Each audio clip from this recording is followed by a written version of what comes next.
little bit of a rain delay. Kicking butt on some Flagstone, but nice thunderstorm coming through. Yeah, we just looked at the radar.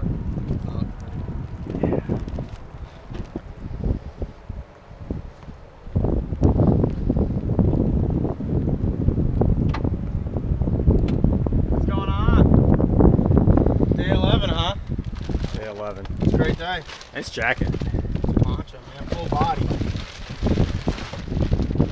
Full body coverage. Is that standard issue? Yeah, OSHA approved.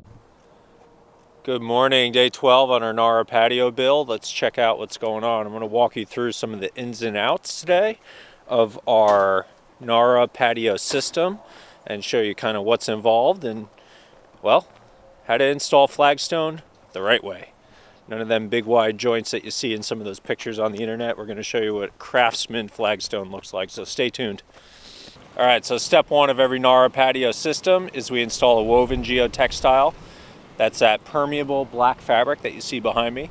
That creates a soil separation. This way we have no infiltration of the subgrade, which is the soil below the pavement, into our clean gravel base. And it's also going to allow water to permeate down through and get into our integrated water management system. Step two, depending on the load requirement that we have, is there's always a gravel base. Now in this case, we're going to use a 2 to 3 clean gravel. And what that's going to do is that's going to allow us to have a nice stable sub-base, and that's going to give us a nice stable building platform, right? So we're going to install our 2 to 3 inch clean gravel base at a depth of about 3 to 4 inches, and that's going to give us a nice, strong, load-bearing platform to put our other gravels on top of.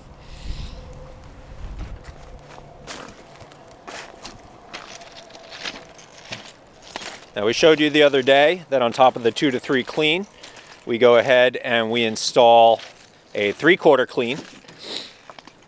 That gives us kind of an intermediate filter layer, which helps us keeping our fine gravel out of the voids of the larger 2 to 3 clean. We go ahead and install that at an additional depth of 2 to 4 inches, depending on our need, and we compact that. And then our final setting bed is our number 8 stone chip that Jason was showing you the other day. So once we install our stone chip at a depth of 1.5 to 2 inches, we get something that looks like what's behind me. All right, now from here, we go ahead and we actually start taking our Flagstone, which are those pallets that you saw behind me a second ago. And they start off as large irregular pieces. Let's go check some of these guys out. As you can see, these large irregular pieces of Flagstone come to us straight out of the ground. And what we do is our guys are getting set up behind me. Jason's getting ready, setting up his cutting station for the day. And what we actually do is trim out each individual piece.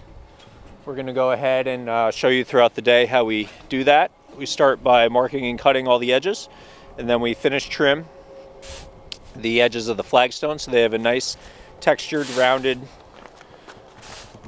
aesthetic on the edge. So there's no sharp edges, you don't see any saw cuts. And then the fun begins. Go ahead and install this thing in a puzzle-like fashion, which you can start to see here. And as we go throughout the day, I will keep you informed.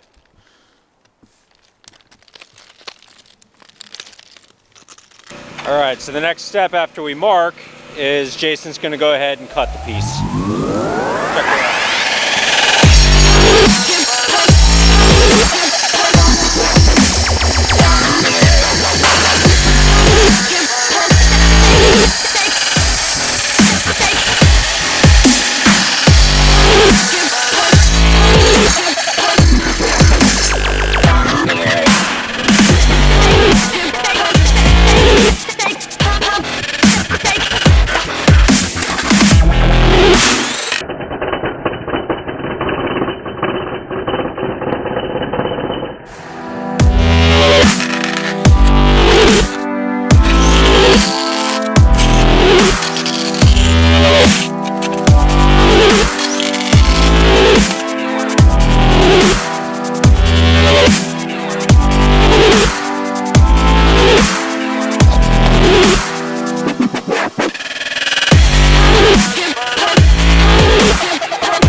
right, that's a wrap on Nara Patio Day 12.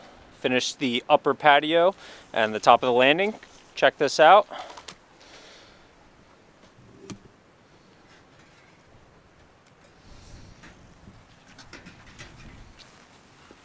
Thanks for tuning in. If you guys have any questions or comments or you like these videos, go ahead and make sure you give us a thumbs up and subscribe, and we'll catch you next time.